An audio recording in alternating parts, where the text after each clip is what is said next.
मेरे पिताजी ने कहा कि बेटा बॉम्बे चला जा और वहां पे जॉब ज्वाइन कर ले और वहीं अपना करियर का ग्रोथ देखना। दोस्तों उसके बाद 2010, 11, 12, 13 में भी बड़ा अच्छा काम किया और अपने लाइफ को अच्छे से स्टेबलाइज किया 2006 में, और मैंने खुद का ट्रेडिंग चालू कर दिया। मेरा एक नेबर है, वो मुझे एक दिन बता रहा था कि शेयर बाजार में मत आना, शेयर बाजार सट्टेबाजों का जगह है और वहां आएगा तो बहुत पैसे खो देगा। मैं ये नहीं कहता हूं कि कान बंद कर लीजिए, नहीं, सुनना हमको सबका है लेकिन करना अपना है। और अपना करने के लिए दोस्तों हमारी सोसाइटी एक बड़ी स्टीरियोटाइप सोसाइटी है। यहां हमें बचपन से कुछ कर देने के लिए बोला जाता है और एक्सपेक्ट किया जाता है कि देखो जो बोल दिया है वही तुमको करना है। एग्जाम्पल के तौर पे बचपन में कह दिया जाता है कि पढ़ाई लिखाई कर ले और अच्छा जॉब लग जाए तो जॉब में ही अपने आप को स्टेबली करियर ग्रोथ देता रहे। दूसरा एग्जाम्पल, शेयर बाजार में मत आना, शेयर बाजार सट्टेबाजों का जगह है और वहां आएगा तो बहुत पैसे खो देगा, वगैरह वगैरह। ऐसे बहुत ही स्टैंडर्ड कुछ स्टेटमेंट है जो मैंने भी बचपन में सुने थे और आप भी आई एम श्योर कि बचपन से ही सुनते आए। मैं दोस्तों इस वीडियो में शेयर बाजार को लेकर चर्चा करना चाहता हूं बिकॉज मेरा उससे लेना देना है। दोस्तों जब मैंने अपनी पढ़ाई पूरी की चार्टर्ड अकाउंटेंसी और मैंने एमबीए किया IIM इंदौर से, जो कि अव्वल नंबर की पढ़ाई मानी जाती है, उसके बाद मेरे पिताजी ने कहा कि बेटा बॉम्बे चला जा और वहां पे जॉब ज्वाइन कर ले और वहीं अपना करियर का ग्रोथ देखना। दोस्तों मैं हूं कैलकाटा का मारवाड़ी और आपको तो पता है ना कि बिजनेस करने का चुल कितना ज्यादा होता है हम लोगों के अंदर में। तो चला तो गया बॉम्बे और वहां पर एक फाइनेंस कंपनी में जॉब पकड़ लिया, लेकिन कहीं ना कहीं दिल में एक आशा रह गई कि नहीं भाई वापस जाके कलकत्ते में अपना कोई बिजनेस चालू करना है। दोस्तों बॉम्बे में मैं कमोडिटीज एनालिस्ट था। कमोडिटीज एनालिस्ट मतलब मैं ये प्रिडिक्ट किया करता था कि कच्चा तेल कहां जाएगा, गोल्ड कहां जाएगा, सिल्वर कहां जाएगा। शायद मेरे अंदर में वो एक स्किल था जिससे शायद मैं अच्छे से वो प्रिडिक्ट कर पा रहा था। तो मुझे लगा कि मैं दूसरों के लिए ये प्रिडिक्ट कर रहा हूं, क्यों ना मैं कलकत्ता जाके खुद ही कच्चे तेल में, गोल्ड में, चांदी में ट्रेड करूं। तो मैं कलकत्ता आ गया 2006 में और मैंने खुद का ट्रेडिंग चालू कर दिया। दोस्तों जब वापस आया ना तो एक बात तो तय हो गई कि शादी तो नहीं होगी। शादी नहीं होगी मतलब ट्रेडर बन गया, फुल टाइम जॉब लगी नहीं थी और अनसर्टेनिटी थी कमाई की। तो उस समय एटलीस्ट मार्केट में ये परसेप्शन था कि ये ट्रेडर है, सट्टेबाज है, फाटका करता है, इसको मैं अपनी डॉटर नहीं दूंगा। दोस्तों सिचुएशन आज काफी डिफरेंट है। मैं 2006 की बात कर रहा हूं। 2006, 7, 8 और 9 बहुत ही जबरदस्त टाइम बीता दोस्तों। उस समय सारे मार्केट्स, चाहे commodity market, share market, currency market, सब तेजी में थे और वो पैसे कमा के उसको कंटिन्यूअसली मार्केट में डिप्लॉय करता गया और अपने लिए एक अच्छा करियर शेयर बाजार में एस्टैब्लिश कर पाया। इससे मुझे एक सीख मिली कि अगर आप सोसाइटी के ऑर्थोडॉक्स पैटर्न को फॉलो करते रहेंगे तो कहीं ना कहीं आप भी ऑर्थोडॉक्स बन जाएंगे और एक अलग से अपने लिए पाथ क्रिएट नहीं कर पाएंगे। तो शेयर बाजार या मैं कहूं कि फाइनेंशियल मार्केट एक ऐसा डोमेन है जहां पे आप ऑर्थोडॉक्स थॉट प्रोसेस के अलावा बहुत कुछ कर सकते हैं अगर आप सही डायरेक्शन में जाएं तो। दोस्तों उसके बाद 2010, 11, 12, 13 में भी बड़ा अच्छा काम किया और अपने लाइफ को अच्छे से स्टेबलाइज किया, कंसोलिडेट किया और एक अपने लिए नया पाथ पकड़ा। वो पाथ क्या था? लोगों को सिखाने का और सही अप्रोच शेयर बाजार में लेके आने का। एक एस्पेक्ट जो है जो हमेशा आपको तंग करेगा, जिसके लिए आपको खुद ही मेहनत करनी पड़ेगी, वो है आपका टेम्परामेंट। बट टेम्परामेंट कैसे तैयार करते हैं शेयर बाजार में, यही इस वीडियो का मेरा इंपॉर्टेंट विषय है। दोस्तों शेयर बाजार एक मिस्ट्री है और इसको जो बड़े बड़े लोग हैं ना, इसको मिस्ट्री रखना चाहते हैं बिकॉज वो लोग ही यहां से बहुत पैसा कमाते हैं और वो नहीं चाहते हैं कि आप इस बाजार से पैसा कमाएं। क्यों? क्योंकि वो चाहते हैं कि आपके दिमाग में, आपके कान में वही सब बातें डालते रहे जो आपके अंदर में एक बायसनेस क्रिएट करेगा और आपको गलतियां करने पे उत्सुक करेगा। तो मैं आपको 5 गलतियां बताऊंगा। वो गलतियां आपको 100% शेयर बाजार में पैसा खोने को बोलेगी।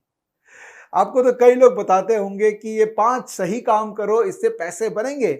मैं आपको कहता हूं ये 5 कॉमन मिस्टेक्स है जो हम सब शेयर बाजार में किए हैं। मैंने भी किया इनिशियल में, आप भी करेंगे जब आप आएंगे। जितना कम ये गलती करेंगे उतना आप शेयर बाजार में लंबे दौर के घोड़ा बन पाएंगे।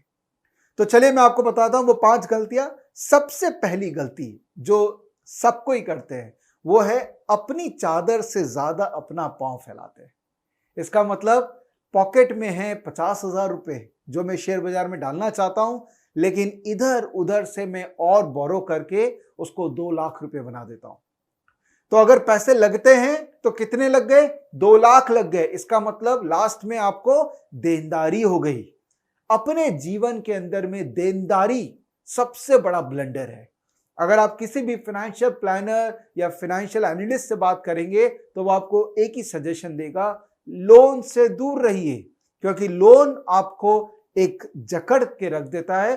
तो शेयर बाजार में अगर आप आए हैं तो डेफिनेटली किसी भी तरह का लोन लेके नहीं आना चाहिए। आपके पॉकेट में जितने पैसे हैं उसी पैसे से कम ट्राई करिए 2 साल 3 साल मार्केट में लग के एक अपना फ्रेमवर्क बनाइए, और उसके बाद में अगर आपको नीड फील हो तो कई लोग हैं जो आपको लिवरेज दे सकते हैं, पर एटलीस्ट इनिशियली मार्केट में लोन लेके कभी भी पार्टिसिपेट मत कीजिए। दूसरी कॉमन गलती जो लोग करते हैं कि एक्सपर्ट्स की राय बहुत लेते हैं, चाहे वो टीवी में आ रहे हैं, चाहे ट्विटर में है, चाहे यूट्यूब के अंदर में। हमारे जीवन में बहुत एक्सपर्ट्स हैं, जबकि हमारा तो नेबर भी एक्सपर्ट है। मेरा एक नेबर है, वो मुझे एक दिन बता रहा था कि विवेक ये शेयर ले ले, ये शेयर लेगा तो तेरा घर साउथ कैलकाटा में शिफ्ट हो जाएगा। साउथ कैलकाटा में पैसे वाले लोग रहते हैं। तो मैंने उसको बोला कि भाई तू तो मेरा नेबर है, तू तो मेरे बगल में ही रह रहा है, तू तो अभी तक साउथ कैलकाटा शिफ्ट नहीं किया। ये जितने भी एक्सपर्ट्स मार्केट में आते हैं ना, सबके पॉकेट में कितने रुपए आपको नहीं पता। आप एक्सपर्ट्स की सुनिए जरूर, मैं ये नहीं कहता हूं कि कान बंद कर लीजिए, नहीं, सुनना हमको सबका है, लेकिन करना अपना है। और अपना करने के लिए आपको जो लर्निंग फ्रेमवर्क बनाना है, अपना एक तरीका बनाना है, वो जब तक आप खुद नहीं सीखेंगे, खुद नहीं निकलेंगे उस चीज में, तब तक आप उस फ्रेमवर्क को नहीं बना पाएंगे। तो पहला मिस्टेक ओवर लेवरेजिंग। दूसरा मिस्टेक एक्सपर्ट्स का राय पे काम करना। तीसरा मिस्टेक जो बहुत कॉमन मिस्टेक है कि आए थे इन्वेस्टिंग करने, ट्रेडिंग कर चले, आए थे ट्रेडिंग करने, इन्वेस्टिंग कर चले। इसका मतलब मैं आया था मार्केट में, शेयर बाजार में इन्वेस्ट करने लॉन्ग टर्म के लिए, बट क्योंकि मुझे लाल और ब्लू बत्ती एक्साइट कर गई तो मैं उसमें ट्रेडिंग करने लगा। या मैं आया था बाजार में ट्रेडिंग करने के लिए क्योंकि मैं चाहता था मैं फुल टाइम ट्रेडर बनूं, बट क्योंकि शेयर का प्राइस गिर गया तो मैंने उसको लॉन्ग टर्म इन्वेस्टमेंट के लिए यूज कर लिया। ये ब्लंडर है दोस्तों। जब आप आ रहे हैं तो आपको क्लियर होना पड़ेगा कि आप ट्रेडिंग करने आ रहे हैं या इन्वेस्टिंग करने। ट्रेडिंग और इन्वेस्टिंग में दोनों में अलग अलग डीप जाएंगे तो साइंस है जो कि आप प्रॉपर्ली सीख सकते हैं, समझ सकते हैं, लेकिन क्लैरिटी होना बहुत जरूरी है कि कोई भी ट्रेड आप एग्जीक्यूट कर रहे हैं तो वो किस पर्पस के लिए, क्या ऑब्जेक्टिव उससे आपका मीट होता है। चौथा पॉइंट दोस्तों वो ये है कि जो सस्ता स्टॉक है वो हमको ज्यादा एक्साइट करता है। 5 रुपए का स्टॉक, 10 रुपए का स्टॉक, 15 रुपए का स्टॉक, कितना रुपया लग जाएगा ये ले लेते हैं। दोस्तों ये बात समझनी बहुत जरूरी है कि 5 रुपए, 10 रुपए, 15 रुपए होने से कोई शेयर सस्ता नहीं होता। आपको मार्केट कैपिटलाइजेशन का कॉन्सेप्ट समझना पड़ेगा। इसका मतलब कंपनी के कितने नंबर ऑफ शेयर्स हैं मल्टीप्लाइड बाय कंपनी का प्राइस क्या है, वो दोनों को आप जब मल्टीप्लाई करते हैं तो आता है मार्केट कैपिटलाइजेशन, मतलब कंपनी का रियल वैल्यू। फॉर एग्जाम्पल 12 रुपए का वोडाफोन आइडिया, वो 12 रुपए का स्टॉक नहीं है, वो एक सर्टेन मार्केट कैप है उसका जो कि पूरी कंपनी को वैल्यू करता है। तो जब भी आप किसी भी कंपनी में इन्वेस्ट करें, सस्ता प्राइस देख के ना इन्वेस्ट करें, ओवरऑल वैल्यू देख के इन्वेस्ट करें। और क्या वो वैल्यू सही है या गलत है, उसके लिए आपको उस स्टॉक का फंडामेंटल स्टडी करना पड़ेगा, उस बिजनेस को और बेटर तरीके से समझना पड़ेगा और उसका फ्यूचर पोटेंशियल को इवेल्युएट करना पड़ेगा। ये पूरे साइंस को बोलते हैं फंडामेंटल रिसर्च, जो कि आप कहीं पर भी सीख सकते हैं। पांचवा पॉइंट दोस्तों, जो अंतिम पॉइंट है, वो है कि शेयर बाजार में सबसे कॉमन मिस्टेक जो लोग करते हैं वो करते हैं लॉस में एवरेजिंग। मतलब आपने कोई शेयर अगर 100 रुपए में लिया और वो 80 रुपए हो गया, तो इसका मतलब आप एवरेजिंग करेंगे, 80 में और लेंगे। 80 का अगर 60 हो गया तो आप एवरेजिंग और करेंगे, आप 60 में और लेंगे। क्यों करते हैं आप ऐसा? क्योंकि आपको लगता है कि ये शेयर सस्ता हो गया, मैं अगर नीचे लेता रहूंगा तो मेरा कॉस्टिंग कम हो जाएगा और जब ये शेयर रिकवर करेगा तो मैं इसमें प्रॉफिट कमाऊंगा। 99% ऑफ द टाइम वो प्रॉफिट कमाने लायक नहीं होता है, क्योंकि जो एवरेज कॉस्ट आती है, जब वो प्राइस सामने दिखता है तो इवेंचुअली आप उसी प्राइस पे स्क्वायर अप कर देते हैं ट्रेड, क्योंकि आपको लगता है कि चलो पिन छुटा, ये स्टॉक से मैं निकल जाता हूं क्योंकि मेरा इसमें कॉस्टिंग आ गया है। दोस्तों, ये बात समझने लायक है कि एवरेजिंग वैसे गुनाह नहीं है। नीचे के भाव पे एवरेजिंग करना तब अच्छा है जब आप उस बिजनेस से कन्विंस हैं, फंडामेंटली उस स्टॉक से, उस कंपनी से लॉन्ग टर्म के लिए कन्विंस है। जब आप ट्रेडिंग कर रहे हैं तब आप एवरेजिंग नहीं कर सकते, बल्कि आपको प्रॉफिट में एवरेजिंग करना चाहिए, ताकि अगर आप सही ट्रेंड में राइड कर चुके हैं तो आपको बार बार उस स्टॉक को और लेते रहना चाहिए, ताकि आप सही जब ट्रेन में सवार हो गए तो उस जर्नी को आप पूरा एंजॉय कर पाए। लेकिन जब आप ट्रेडिंग कर रहे हैं और जब लॉस हो रहा है तब स्टॉप लॉस, मतलब एक भाव के नीचे मुझे सौदा काटना ही है, यह सबसे बड़ा नियम है शेयर बाजार का।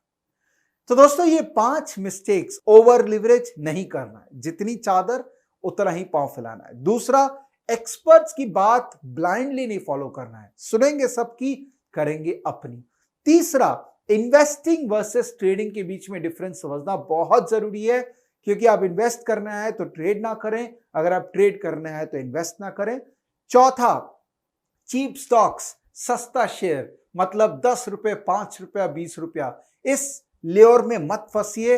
शेयर का रियल वैल्यू उसका मार्केट कैप से जानिए, उसका प्राइस से मत जानिए। और पांचवा, लॉस पे एवरेजिंग मत कीजिए अगर आप ट्रेडर हैं तो। अगर आप इन्वेस्टर हैं और आप बिजनेस से कन्विंस है तब शायद आप वो करना चाहेंगे, बिकॉज आपको लॉन्ग टर्म पोटेंशियल अच्छा नजर आ रहा है, बट ट्रेडर को कभी भी लॉस में एवरेजिंग नहीं करना चाहिए।